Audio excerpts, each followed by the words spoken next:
चौबट्टा खाल में बीजेपी प्रत्याशी के समर्थन में विशाल जनसभा। मुख्यमंत्री धामी ने जनसभा को किया संबोधित, कहा केंद्र में लगातार तीसरी बार बनने जा रही भाजपा की सरकार।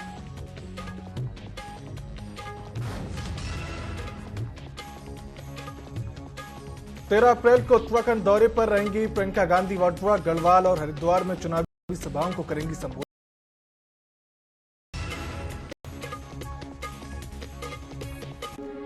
नैनीताल जिले में कांग्रेस को एक और बड़ा झटका। भीमताल विकासखंड के क्षेत्र पंचायत प्रमुख भाजपा में शामिल।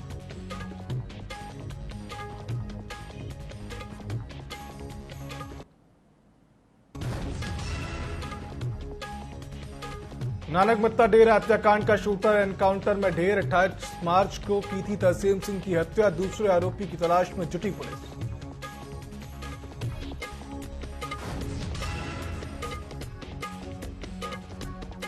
गंगोत्री धाम के कपाट खुलने की तारीख का ऐलान। 10 मई को शुभ मुहूर्त पर खुलेंगे गंगोत्री धाम के कपाट।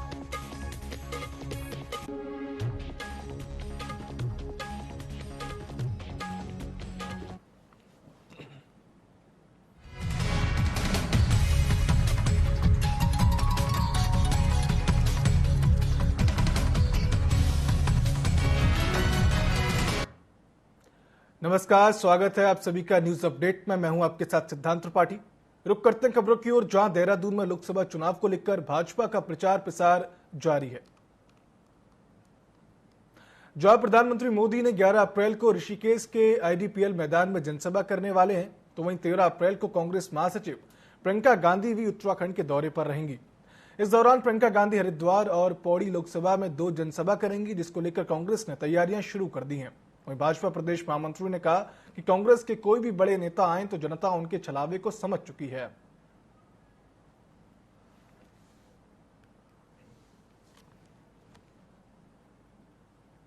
चुनाव है, अब इसमें सभी पार्टियों के नेतागण लोग चुनाव प्रचार करेंगे, लेकिन मेरा मानना यह है कि देश की जनता का, उत्तराखंड की जनता का भरोसा और विश्वास भारतीय जनता पार्टी के साथ है, आदरणीय नरेंद्र मोदी जी के साथ है, आदरणीय पुष्कर सिंह धामी जी के साथ है। और कांग्रेस ने इस देश के अंदर 6 दशकों से अधिक समय तक शासन किया। 4-4 पीढ़ियों ने उन्होंने यहां शासन किया, तो उनकी रीति नीति नियत से जनता भली भांति परिचित है। चाहे राहुल जी आए, चाहे प्रियंका जी आए, चाहे सोनिया जी आए, चाहे खड़गे जी आए, कोई भी आए, जनता उनके छलावे को अच्छी तरह से समझ चुकी है।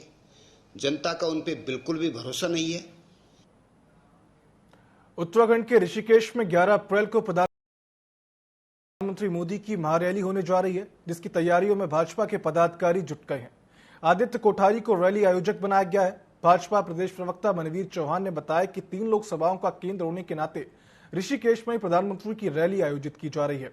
करीब 23 विधानसभा क्षेत्र की जनता प्रधानमंत्री को सुनने के लिए यहां आएगी, जिसके लिए सुरक्षा के इंतजामों के साथ ही कार्यकर्ताओं की सुविधाओं को ध्यान में रखकर सभी तैयारियां की जा रही हैं।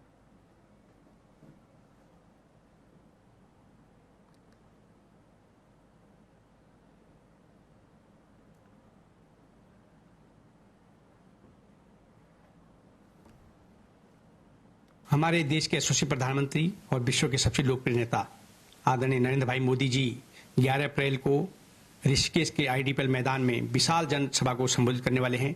इसके लिए भारतीय जनता पार्टी के द्वारा पूरी तैयारियां कर ली गई हैं और आज इसी के लिए आदरणीय मुख्यमंत्री पुष्कर सिंह धामी जी ने रैली स्थल के भूमि पूजन किया।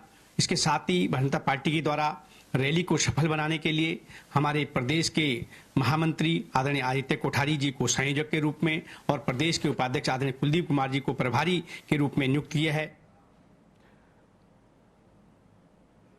टिहरी के प्रतापनगर विधानसभा के लंब गांव में युवा कांग्रेस के नवनियुक्त प्रदेश महासचिव कपिल जोशी के नेतृत्व में युवा सम्मेलन का आयोजन किया गया। इस कार्यक्रम में प्रदेश प्रभारी युवा कांग्रेस शिवी चौहान ने कहा कि उत्तराखंड में लोग भाजपा से परेशान हैं, जिसके कारण उत्तराखंड की 5 सीटों पर कांग्रेस प्रत्याशी विजयी होंगे। वहीं उन्होंने आगे कहा कि पिछले 7 वर्षों से लगातार यहां पर भाजपा की सरकार है, लेकिन आज हिमाचल उत्तराखंड से कई गुना आगे है।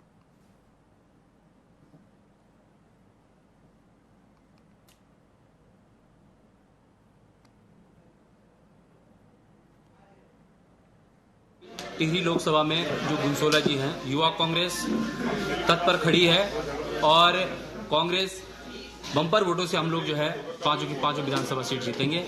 और भाजपा की जो रीति और नीति है, उनके कहने में और कथनी में बहुत फर्क है। कांग्रेस कहीं खाली नहीं हो रही और 400 पार का नारा देने से, नारा तो उन्होंने हरियाणा में भी दिया था 70 पार, आए 35। बता दीजिए ना, मैं तो इससे पहले हरियाणा का प्रभारी रहा हूं, तो जब चुनाव थे मैं वहां था, ये नारा देते थे अब की बार 70 पार, पूरे बड़े बड़े बोर्ड लगा दिए, आई 35 सीटें। बहुमत में भी नहीं आए, बहुमत बनाने के लिए इनको जेजेपी का सहारा लेना पड़ा। तो इस 400 पार में आप देख लीजिए 200 में आएंगे।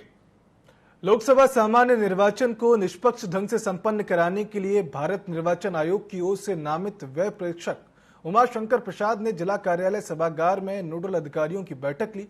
उन्होंने सभी अकाउंटिंग दलों से डाटा संधारण की जानकारी, कंट्रोल रूम, एफएसटी, एसएसटी इत्यादि की विस्तृत जानकारी ली। उन्होंने सभी अधिकारियों को सजगता से कार्य करने के निर्देश दिए। व्यय प्रेक्षक ने सीमा से लगे सभी चेक पोस्ट पर निरंतर रूप से वाहनों की चेकिंग करने, अवैध शराब आदि पर कड़ी नजर रखने के भी निर्देश दिए।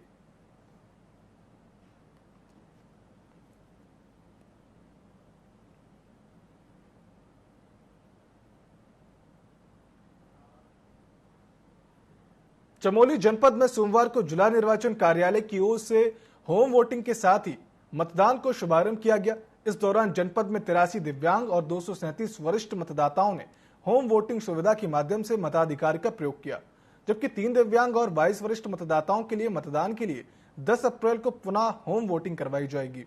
चमोली की तीनों विधानसभा में 86 दिव्यांग और 259 वरिष्ठ नागरिकों सहित कुल 345 मतदाता होम वोटिंग से आज मतदान करेंगे, जिसमें बद्रीनाथ विधानसभा क्षेत्र में 111, थराली विधानसभा में 116 और कर्णप्रयाग विधानसभा में 118 मतदाता शामिल हैं।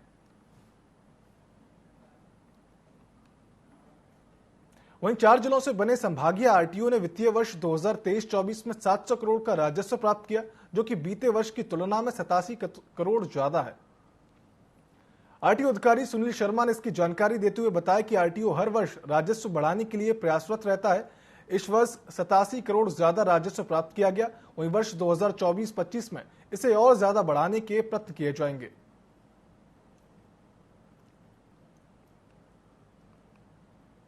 वित्तीय वर्ष 2023-24 समाप्त हो चुका है और इसके बाद हमारे द्वारा पूरा आकलन किया गया कि पिछले वर्ष में हमारे पूरे संभाग में, जिसमें 4 जिले आते हैं, कितना रेवेन्यू इकट्ठा हुआ है और पिछले साल के सापेक्ष इस बार कितनी बढ़ोतरी हुई है। तो मैं आपको बताना चाहूँगा 2022-23 में जो टोटल संभाग का जो रेवेन्यू था वो मात्र 613 करोड़ रुपए था और इस बार जो हमने रेवेन्यू इकट्ठा किया है वो 700 करोड़ रुपए है, जो कि पिछले साल के मुकाबले 87 करोड़ ज्यादा है। साइबर अपराध आज के दौर में एक बड़ी चुनौती बन गया है। आए दिन साइबर अपराध से जुड़े कई ऐसे मामले सामने आते हैं जो आमजन की गाढ़ी कमाई को और उनके बैंक खातों को कुछ ही सेकंड में खाली कर देते हैं। कभी बैंक का कर्मचारी बनकर, कभी पुलिस और सीबीआई का अधिकारी बनकर साइबर ठग आमजन के बैंक खातों से पैसे उड़ा रहे हैं। एसटीएफ के एसएसपी आयुष अग्रवाल ने साइबर ठगों से बचने के लिए कुछ महत्वपूर्ण बातें बताई हैं, जिनके जरिए आप साइबर अपराधों से बच सकते हैं। उन्होंने जनता से इन अपराधों के प्रति जागरूक रहने की अपील भी की है। कई बार बताया भी जाता है कि आपके पास कोई भी अनजान लिंक आता है तो आप उसको क्लिक ना करें। किसी भी अनजान नंबर से जो व्हाट्सएप पर वीडियो कॉल या ऑडियो कॉल आती है तो उसको रिसीव ना करें। आपको अगर कोई भी ओटीपी शेयर करने के लिए या आपके बैंक अकाउंट की डिटेल या क्रेडिट कार्ड या डेबिट कार्ड की डिटेल शेयर करने के लिए बोलता है तो उसको ना शेयर करें। जो भी आपको अगर कोई ऐप है ऐसी जो कि आपको लोन देने का प्रॉमिस करती है तो उससे लोन ना लें। जो भी ऑथराइज्ड एजेंसीज हैं, ऑथराइज्ड बैंक्स हैं, वहाँ से लोन लें। तो इस प्रकार की बेसिक जो प्रिकॉशंस हैं अगर सभी लोग लेंगे तो मुझे लगता है कि काफ़ी हद तक जो साइबर फ्रॉड की जो घटनाएं हैं उनको रोका जा सके। मंगलवार 9 अप्रैल से चैत्र नवरात्रि की शुरुआत हो चुकी है और ऐसे में देवभूमि उत्तराखंड में नवरात्रि को लेकर श्रद्धालुओं में खासा उत्साह देखने को मिल रहा है। मंदिरों और शिवालयों में सुबह से ही श्रद्धालुओं का तांता लगा रहा। इस दौरान श्रद्धालुओं ने कहा कि हम हर साल नवरात्रि के पर्व पर देवी देवताओं को भोग लगाकर पूजा अर्चना करते हैं ताकि भगवान पर हमारी आस्था बनी रहे।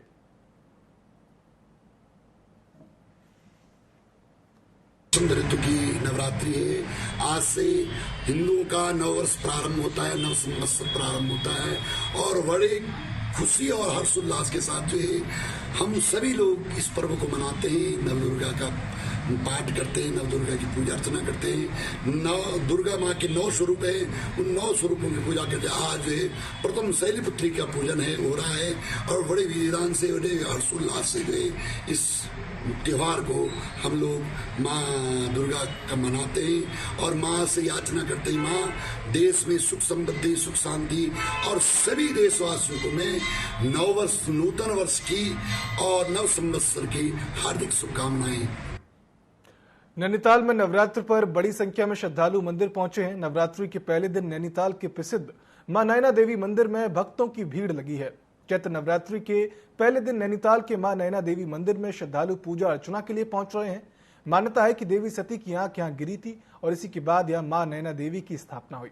नवरात्रि में लगातार 9 दिनों तक मां नैना देवी मंदिर में भव्य पूजा अर्चना जारी रहेगी।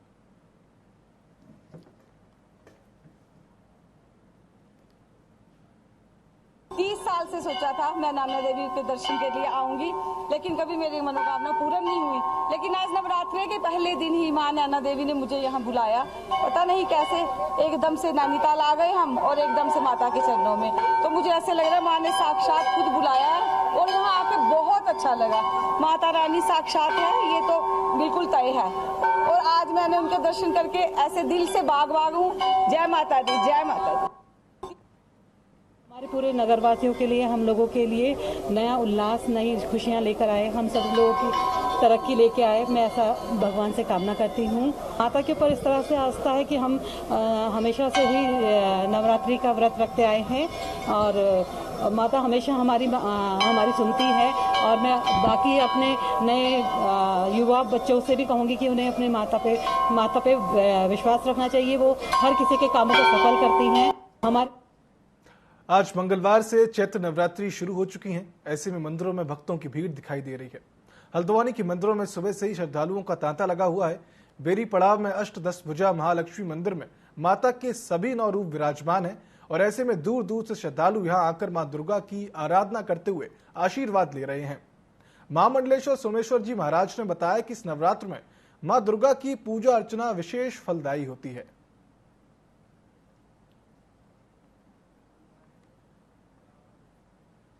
वहीं आज नवरात्रि के पहले दिन मंगलवार को गंगोत्री मंदिर समिति ने गंगोत्री धाम के कपाट खोलने की तारीख की घोषणा कर दी है। 10 मई को शुभ मुहूर्त में गंगोत्री धाम के कपाट खोले जाएंगे। इससे पहले 9 मई को शीतकालीन प्रवास मुखवा से मां गंगा की उत्सव डोली 12:20 पर प्रस्थान करेगी। गंगोत्री मंदिर समिति के अध्यक्ष हरीश सेमवाल ने बताया कि मां गंगा की उत्सव डोली अपने मायके मुखवा से 9 मई को सुबह गंगोत्री धाम के लिए प्रस्थान करेगी और इसके बाद 10 मई को 12:25 पर गंगोत्री धाम के कपाट देश विदेश के श्रद्धालुओं के लिए खोल दिए जाएंगे। इस वर्ष पंचांगानुसार दिनांक 10 मई 2024 को 28 प्रविष्ठा बैसाख में भगवती गंगे के कपाट ठीक 12:25 पर शुक्रवार को रोहिणी नक्षत्र में अभिजित मुहूर्त और अमृत बेला पर दर्शनार्थियों के लिए गंगा सहस्त्रनाम पाठ के साथ खोल दिए जाएंगे और समस्त देश विदेश जो समस्त दर्शनार्थी हैं वे दर्शनार्थ आ सकते हैं। नैनीताल उधम सिंह नगर लोकसभा सीट से कांग्रेस के प्रत्याशी प्रकाश जोशी ने कांग्रेस के चुनाव कार्यालय पर प्रेस वार्ता की। उन्होंने सांसद अजय भट्ट से 8 बिंदुओं पर सीधे सवाल किए। उनके रक्षा राज्य मंत्री होते हुए अग्निवीर योजना लागू हुई।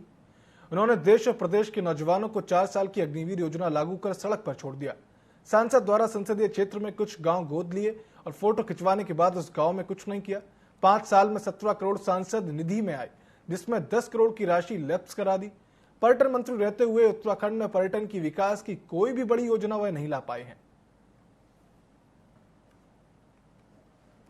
नैनीताल उधम सिंह नगर लोकसभा सीट से कांग्रेस के प्रत्याशी प्रकाश जोशी लगातार क्षेत्र में भ्रमण कर रहे हैं और जनता का भी उन्हें सहयोग मिल रहा है। उनसे हम बातचीत करते हैं कि किस तरह से जनता के बीच जो आपको सहयोग मिल रहा है और किन किन मुद्दों को लेकर जनता के बीच जा रहे हैं।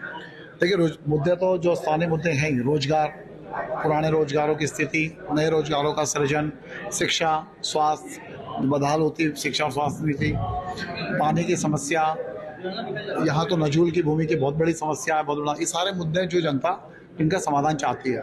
लेकिन उससे बड़ा मुद्दा है वर्तमान सांसद की पूरी तरह से विफलता, निष्क्रियता, अपनी सांसद निधि का उपयोग नहीं कर पाना, गोद लिए हुए गांवों की तरफ पलट कर नहीं देखना, अग्निवीर जैसी एक योजना जिसने युवाओं का भविष्य खत्म कर दिया, उसे हमारे युवा पर रक्षा राज्य मंत्री होते हुए थोपा। ये मुख्य मुद्दा। 8 आरोप लगाए थे आपने, क्या कुछ आरोप हैं?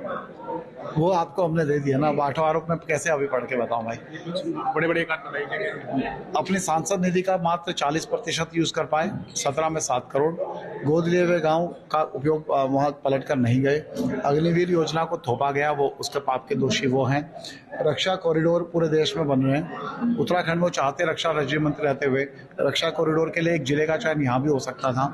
केंद्रीय विद्यालय उत्तराखंड में 5 आने वाले हैं जो प्रस्तावित हैं और जो आ चुके हैं। एक भी केंद्रीय विद्यालय वो यहाँ नहीं ला पाए अपने संसदीय क्षेत्र में। इस तरह की तमाम चीजें हैं जो अगर आप सांसद बनते हैं तो पहली प्राथमिकता क्या रहेगी आपकी, जिसको प्राथमिकता से किया जाएगा? शिक्षा, स्वास्थ्य और रोजगार, नॉर्मल मुद्दे। कुछ अलग से जो विजन लेके चल रहे हैं कुछ सोचा हो जो आपने कुछ मतलब अलग से चलेगा? देखिए, ये काम किया सांसद बनने के बाद सांसद निधि मिलनी शुरू होती है। सड़क वगैरह तो सरकार भी कर देती है, पर मेरा विजन होगा कि मैं हर ब्लॉक मुख्यालय पर जहाँ बच्चों के जरूरत है वहाँ पुस्तकालय की स्थापना हो, लाइब्रेरीज बने जिससे गरीब बच्चे वहाँ पढ़ सकें। जो अस्पताल हैं उसमें जो बेसिक सुविधाओं की जरूरत है, कहीं 4 दीवारी नहीं है, कहीं बिस्तरे नहीं है, कहीं लाइट नहीं है, शौचालय नहीं है, जनरेटर नहीं है, ये सब चीजें जो है।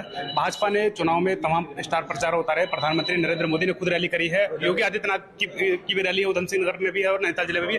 कांग्रेस के कोई स्टार प्रचारक नहीं आए, खुद आप अकेले मैदान में दौड़ रहे हैं। नहीं, वो डरे हुए हैं, उनको चुनाव हारने का डर है, इसलिए वो अपनी पूरी ताकत झोंक रहे हैं। हम कार्यकर्ताओं के बल पर, स्थानीय नेताओं के बल पर चुनाव को जीत रहे हैं, इसलिए हमें लगता है कि हमारा चुनाव सही चल रहा है। कितने मतों से जीतोगी?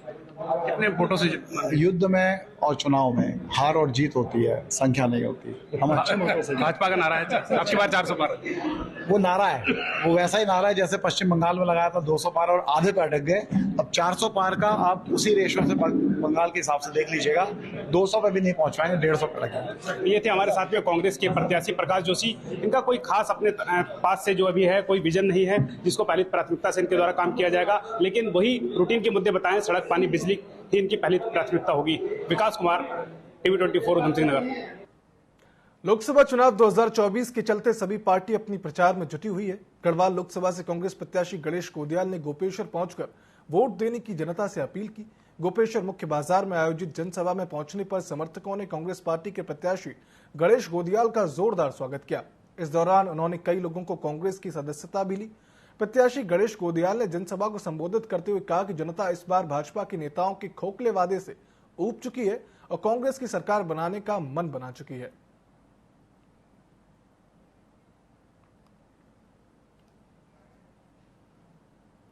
दिन आने वाले हैं तो हमें लगा कि इतना बड़ा जनमत पाकर वास्तव में कुछ देश को बदलने की कुछ तरकीब इनके पास होगी। और इस देश को अगर बदलना है, इस देश को अगर बदलने की कोई इच्छा शक्ति रखता है तो सबसे पहले भ्रष्टाचार का उन्मूलन करना पड़ेगा, भ्रष्टाचार को मिटाना पड़ेगा। लोकसभा चुनाव की तारीख नजदीक आने के बाद भी अल्मोड़ा में चुनाव प्रचार रफ्तार नहीं पकड़ पाया है। कांग्रेस नेता चुनाव प्रचार को फीका बताते हुए पैसा नहीं होने की बात कह रहे हैं। कांग्रेस के वरिष्ठ नेता गोविंद सिंह कुंजवाल ने कहा कि कांग्रेस के पास चुनाव लड़ने के लिए पैसा नहीं है। उन्होंने कहा कि कांग्रेस प्रत्याशी प्रदीप टमटा ईमानदार नेता हैं, उनके पास चुनाव के भारी खर्च के लिए पैसा नहीं है। कांग्रेस के खाते सीज होने के कारण पार्टी से भी पैसा नहीं मिल पा रहा है, इस वजह से चुनाव फीका पड़ गया है।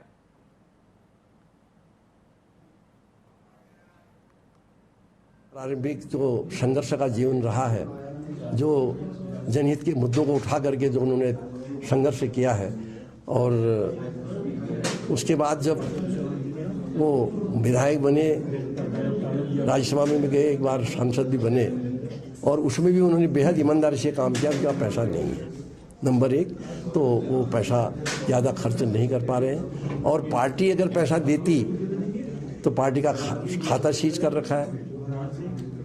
चुनाव आ रहा है, राजनीतिक पार्टियों का खाता सीज कर दिया जाएगा तो मैं समझता हूँ कहाँ से वो प्रचार को आगे बढ़ा पाएंगे। लोकसभा निर्वाचन के पहले चुनाव का मतदान 19 अप्रैल को होना है, लेकिन चुनाव ड्यूटी में लगे कर्मियों ने पोस्टल बैलेट के जरिए मतदान करना शुरू कर दिया है। निर्वाचन नोडल अधिकारी ने बताया कि अब तक नैनीताल में 452 कार्मिकों ने पोस्टल बैलेट से मतदान किया है। नोडल अधिकारियों ने पोस्टल बैलेट से विधानसभा रामनगर के 93, हल्द्वानी के 56, लालकुआं के 58, भीमताल के 43, कालाडूंगी के 116, नैनीताल के 86 कार्मिकों ने पोस्टल बैलेट के जरिए मतदान किया है।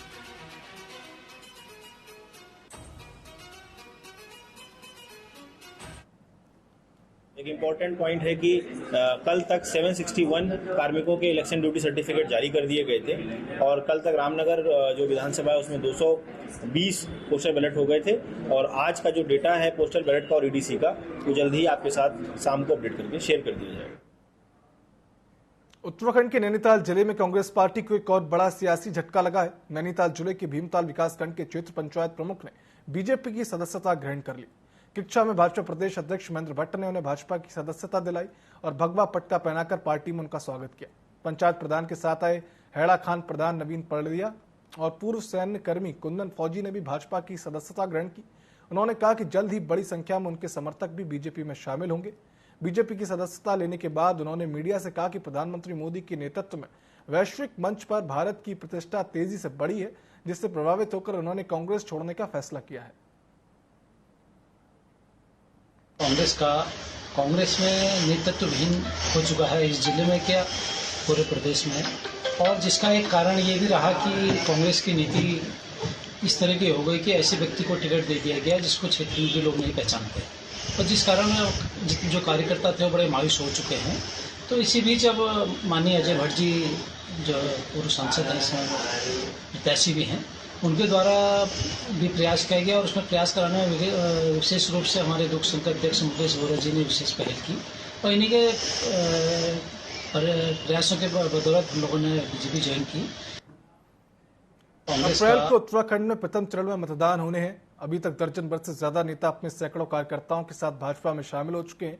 फिलहाल दल बदल का दौर जारी है और इसी बीच उत्तराखंड से राज्यसभा सांसद और वरिष्ठ बीजेपी नेता ने कहा बड़ा ऐलान कर सियासी पारा बढ़ा दिया। उन्होंने कहा कि अन्य दलों के नेताओं के गुण दोष के आधार पर 19 अप्रैल तक बीजेपी में शामिल होने के दरवाजे खुले हैं। उन्होंने हरिद्वार में प्रेस कॉन्फ्रेंस करते हुए 11 अप्रैल को ऋषिकेश में पीएम मोदी की रैली के बारे में जानकारी दी। उन्होंने कहा कि 3 लोकसभा की 23 विधानसभाओं को कवर करने की कोशिश की जाएगी। इस दौरान वह मोदी सरकार की उपलब्धियां गिनाने से नहीं चुके। उन्होंने कहा कि डबल इंजन की सरकार के रूप में केंद्र में मोदी और राज्य में धामी सरकार मिलकर निरंतर विकास के नए आयाम स्थापित कर रही है। तो उसके आधार पर पार्टी का कहना है कि हम सबको साथ लेकर चलेंगे। 19 तारीख तक हमने बड़े दरवाजे खोल रखे हैं उत्तराखंड के अंदर, और क्योंकि अब की बार 400 पार सब कह रहे हैं, उस 400 पार के यज्ञ में जो अपनी आहुति देना चाहते हैं हम सबका स्वागत करेंगे। टुकड़े टुकड़े गैंग में इसलिए कह रहा हूं कि कल ही मल्लिकार्जुन खड़गे जी ने जिस प्रकार से कहा है कि राजस्थान में आकर प्रधानमंत्री जी कह रहे हैं कि हमने 370 हटाई, यहाँ क्या वास्ता, तो ये टुकड़े टुकड़े गैंग की मानसिकता है कि उनको। खबरों के बीच दुर्ग से एक बड़ी खबर सामने आ रही है। दुर्ग से एक बड़ी खबर सामने आ रही है जहां पर कुमारी टोल में एक बड़ा सड़क हादसा हुआ है। दुर्ग से बड़ी खबर, जहां कुमारी टोल में बड़ा सड़क हादसा, कर्मचारियों से भरी बस खाई में गिरी। तस्वीरों में आप देख सकते हैं, हम दुर्ग से आपको बड़ी खबर बता रहे हैं जहां पर टोल के पास एक बड़ा हादसा हुआ है। हादसे में 6 लोगों की मौत, वहीं 5 की हालत गंभीर। ये हम आपको दुर्ग के कुमारी से बड़ी खबर बता रहे हैं। तस्वीरों में आप देख सकते हैं कई लोगों के दबे होने की आशंका। बड़ी खबर दुर्ग से, जहां पर एक बस खाई में गिर गई, जिसमें 6 लोगों की मौत और कई लोगों के घायल होने की आशंका जताई जा रही है। बस में सवार थे मजदूर, राहत बचाव कार्य जारी। कुमारी थाना क्षेत्र का यह पूरा मामला। तमाम जानकारी के साथ हमारे साथ जुड़े हुए हैं सुबोध तिवारी। सुबोध, ये जो हादसा हुआ है किस प्रकार हुआ, क्या ये पूरा मामला है? सिद्धांत जी, जो कि कुमारी थाना क्षेत्र में एक कुमारी डिस्टिलरी है, कुमारी डिस्टिलरी में ही ये बस गुरु को लेकर कुमारी डिस्टिलरी की ही बस है। और आज जब काम से मजदूर जो थे वे खदान पे अनियंत्रित तेज रफ्तार जो बस थी वो अनियंत्रित होकर खदान में गिर गई, जिसकी वजह से उसमें बैठे 50-60 मजदूर बुरी तरह से घायल हो गए हैं। बताया जा रहा है कि 5 से 6 ज्यादा की तो मौतें भी हो गई हैं, लेकिन अभी मामला बिल्कुल भी स्पष्ट नहीं है क्योंकि राहत जारी है और वो बताने का काम है। रही बात खदान, जिस तरीके से हमारे लगातार खदानों में रहे, वहां इंतजाम बिल्कुल भी नहीं देखे गए। यही वजह है कि आए दिन कई बार यहाँ पे दुर्घटनाएं घटी हैं, बावजूद इसके प्रशासन चेता नहीं है कि किसी तरह के सुरक्षा के उपाय किए जाएं। जी अभी फिलहाल राहत बचाव कार्य किस प्रकार से वहां पर चल रहा है, क्योंकि कई लोगों के दबे होने की आशंका भी वहां जताई जा रही है। जी बिल्कुल, जिस तरीके से बस खाई में जाकर पलटी है, उसमें जो मजदूर उसके अंदर थे कुछ तो बाहर उसी समय गिर गए थे और वे बस की चपेट में भी आ गए थे और जो अंदर थे वो भी काफी गंभीर रूप से घायल हुए हैं। फिलहाल पुलिस की टीम वहां पहुंच चुकी है और साथ ही बचाव दल भी वहां पहुंच चुका है और सारे के सारे मिलकर वहां मजदूरों को बसों से निकाल रहे हैं ताकि अगर कोई जनहानि से बची जा सके, किसी की जान जाने से बचाई जा सके तो ये बड़ी बात होगी। तो इस कोशिश में पूरा अमला लगा हुआ है। जी, और अभी वहां पर कोई नया अपडेट सामने आया है? जैसे लोगों को निकाला जाता जाएगा वैसे वैसे कारण भी स्पष्ट हो जाएगा और कितने लोगों बुरी गंभीर रूप से घायल हुए हैं और किन्हें तत्काल छुट्टी मिलेगी, इस बात की जानकारी उसके बाद हो पाएगी। तमाम जानकारियों के लिए आपका बहुत बहुत शुक्रिया सुबोध। हम बात कर रहे थे दुर्ग की, जहां पर कुमारी के टोल के पास एक मजदूरों से भरी बस खाई में गिर गई, जिसमें 6 मजदूरों की मौत हो गई और कई अन्य घायल हैं और फिलहाल कई मजदूरों की वहां दबे होने की आशंका भी जताई जा रही है। फिलहाल वहां राहत बचाव का कार्य जारी है।